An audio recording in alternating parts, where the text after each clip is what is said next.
अस्सलाम वालेकुम जी, welcome back again to my video. कल की वीडियो जहाँ पे हमने छोड़ी थी वो ये था कि जी के पाकिस्तान इंडिया की शादियाँ और ये जो पाकिस्तानी शादियों में पहले एक दो साल रोना धोना चलता है, ये क्यों चलता है, कैसे चलता है, क्या होता है इनकी शादियों में, ठीक है। शादी के बाद लाइफ कैसी होती है, तो उसी टॉपिक को लेकर चलता हूँ। लेकिन आपको पता है कल वाली वीडियो जिसने मेरी देखी होगी, मैंने उसमें बात की थी कि पाकिस्तान में शादियाँ जो होती हैं तो लड़कियाँ क्या करती हैं शादी के बाद, लड़के क्या करते हैं शादी के बाद। तो उसी वो वीडियो थी तो मेरे घर वालों ने भी देख ली। अब रात को इतना मजाक कर रहे हैं ना, इतना मजाक कर रहे हैं यार। अगर एक बंदे ने थोड़ी समझदारी वाली बात कर ही दी है तो उसको अप्रिशिएट करना चाहिए, मजाक कर रहे हैं तो चलो खैर। तो जिसने नहीं देखी कल वाली वीडियो लाजमी देखेगा, वो बहुत ज़्यादा फ़नी थी। और आज वाली वीडियो में मैं बताता हूँ, क्योंकि मैंने आपको बताया था कि लास्ट में कि मैं आज की वीडियो में बताऊँगा कि होता क्या बेसिकली, लड़कियाँ करती क्या। मोस्टली कुछ की नहीं, जो समझदार लड़कियाँ उनकी बात नहीं मैंने कर रहा। जो मोस्टली लड़कियाँ होती हैं जो मतलब कि अपने आप को पापा की परियाँ, ये फ़लानी परी, ये फ़लानी परी वो बोलती है ना, वो क्या करती है मोस्टली, उनका मोस्टली ये होता है जी कि अब शादी हो गई है, ठीक है। चलो आपको बताता हूँ पाकिस्तान का, इंडिया का मैं लेके चलूँगा। इस एक दो वीडियोस और होंगी पाकिस्तानी शादियों पे, ठीक है।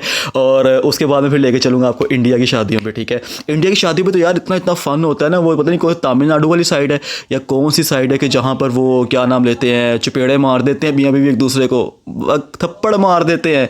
वो हार पहना रहे होते हैं शादी का तो उस पर थप्पड़ मार देते हैं। चलो उसके मीम्स, उसके मतलब मीम्स है काफ़ी ज़्यादा वायरल हुई हैं, ठीक है। तो मैं उसके साथ वीडियो क्लिप भी चलाऊंगा, उस पर रिएक्शन भी करेंगे और मज़ा करेंगे, ठीक है। साथ साथ कमेंट्री करेंगे तो मज़ा आएगा, ठीक है। तो आज मैं बताता हूँ आपको पाकिस्तानी शादियों का क्या होता है मसला, रीज़न, मतलब बेसिकली एक साइकोलॉजी क्या है पाकिस्तानी शादियों की, जो कि मुझे समझ नहीं आती कि क्यों मोस्टली लड़कियाँ ऐसी करती हैं। लड़कों के भी अगली नेक्स्ट वीडियो है ना, वो लड़कों के भी बनाऊंगा, ठीक है। अब जो पहले कल की वीडियो थी मतलब बीवियों पे, ठीक है, जो कि शादी करने के बाद कैसे बिहेव करती हैं। आज की वीडियो भी उसी पे है। चलो आज की वीडियो में थोड़ा सा और बताता हूँ करती क्या है यार देखें, कुछ होती हैं लड़कियाँ शादी के बाद, उनकी पता नहीं क्या हैबिट होती है, समझ से बाहर है कि उन्होंने अपने ससुराल की हर बात अपनी माँ के, अपनी बहन के, अपने रिश्तेदारों के कानों में लाजमी डालनी है। इनफैक्ट अगर सास ससुर ने छींक भी मारी है ना, तो वो भी इन्होंने अपनी माँ की, अपने बाप की या अपने घर वालों के कानों में ये बात डालनी है कि मेरे सास ससुर ने इतने बज के इतने मिनट पे छींक मारी थी। ये एक सबसे गंदी तरीन हैबिट है, यकीन माने, जो कि इधर की रिपोर्टें उधर और उधर की रिपोर्टें इधर होती हैं ना। ये सबसे गंदी हैबिट है, जो कि ऐसा एक शादी के रिलेशनशिप में होना चाहिए कि आप कर क्या रहे हो जी, आप किसी के घर गए हो और आप उसके घर की बातें बाहर फैला रहे हो। ये कितनी एक गंदी हैबिट है कि आप शादी करके एक घर में आए हो तो आप उन लोगों ने आपको एक्सेप्ट किया है, ठीक है। आप उनके घर में रह रहे हो, आप शादी करके वहाँ गई हो, तो आप क्या कर रही हो कि आप उनकी जो बातें हैं, घर की एक एक रिपोर्ट है, वो अपने पूरे ख़ानदान में बता रही हो। ये ऐसे बात तो नहीं है ना। और इसी वजह से तो लड़ाइयाँ पड़ती। अब देखें अब क्या होता है जी, बीवी ने बता दिया जी कि मेरी सास ने ये कही, मतलब ये कर रही है, ठीक है, ये वहाँ जाती हैं, ये उधर जाती हैं, ससुर ऐसे करते हैं, ये उधर जाते हैं, ऐसे करते हैं। हर रिपोर्ट इधर अपने ससुराल की अपने घर वालों को ज़रूर पहुँचानी होती है। ये इतना भी बड़ा एक कह दो किससे गुनाह है और एक बहुत बुरी आदत है कि वो आपका ही घर है, आप जहाँ शादी होके आई हो वो आपका ही घर है। आपको चाहिए अपने उस घर का पर्दा रखें हर बात का, और कहीं अगर कॉम्प्रोमाइज़ करना पड़ जाता है तो कॉम्प्रोमाइज़ करें। ये एक समझदार औरत की अलामत है कि वो अपने घर का पर्दा रखती है, और अगर उसे कॉम्प्रोमाइज़ करना पड़ जाता है तो वो कॉम्प्रोमाइज़ करती है।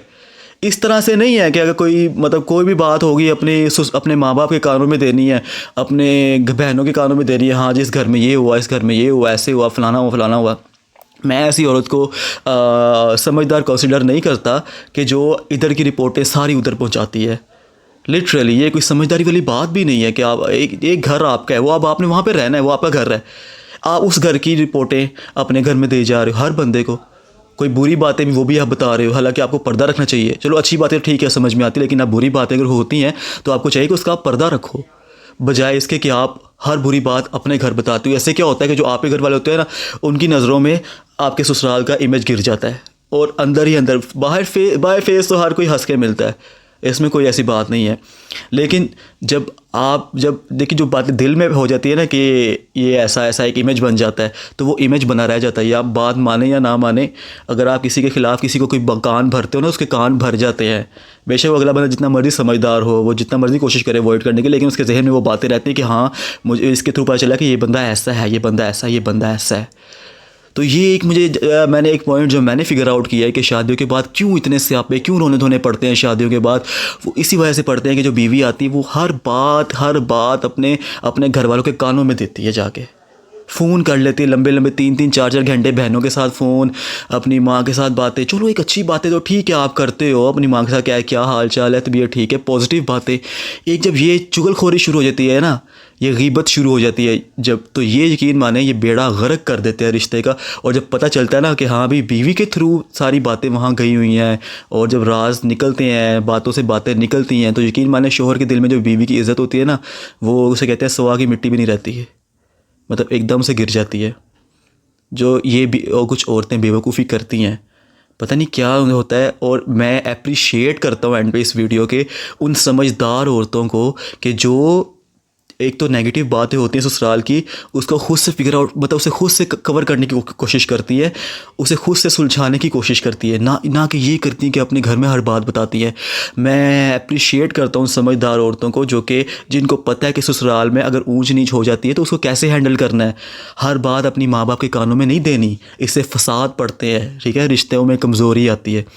तो I really appreciate at the end of the video उन समझदार औरतों को कि जिनको ये तरीका सलीका आता है कि ससुराल जाकर हमने अगले घर जाकर किस तरह से रहना है, किस तरह से हर चीज़ को बैलेंस लेके चलना है। ऐसे तो हर कोई कर लेता है, इधर की बातें उधर, उधर की बातें इधर, सॉरी। तो ये करना कोई मुश्किल काम नहीं है। ये काम ही एक मुनाफिक बंदे का काम है, चुगलखोरी की बात इधर की उधर। आप जब एक घर में रह रहे हो, वहाँ से आप खाना खा रहे हो, वो आपको रख रहे हैं, आप वहाँ से पहन रहे हो, ओढ़ रहे हो, वो आपका अपना एक घर है। और फ़र्ज़ करो आपका क्या लेवल क्या है, आपके दिमाग का, आपकी नेचर का लेवल क्या इमेज जा रहा है आपका, कि जिस घर में आप रह रहे हो आप उसी घर की बुराइयां कर रहे हो दुनिया के सामने, उसी घर को आप नंगा करके बता रहे हो पूरी दुनिया के सामने। आपका खुद का करैक्टर क्या वहाँ पे रह गया है। आप खुद कभी इस बात को सोचें कि जब आप अपने घर इधर की बातें आप जब उधर पहुँचाती हो हर बातें, तो आपका करैक्टर रह के जाता है। आप तो अपने घर को खुद ही अपने घर के कपड़े उतार रहे हो और लोगों को दिखा रहे हो नंगा करके अपना घर, के ये है हमारा घर। आपको पता है एक बंदे से दूसरे बंदे तक बात जाती, दूसरे चौथे से आठवें से 16वें बंदे तक बात जाती है।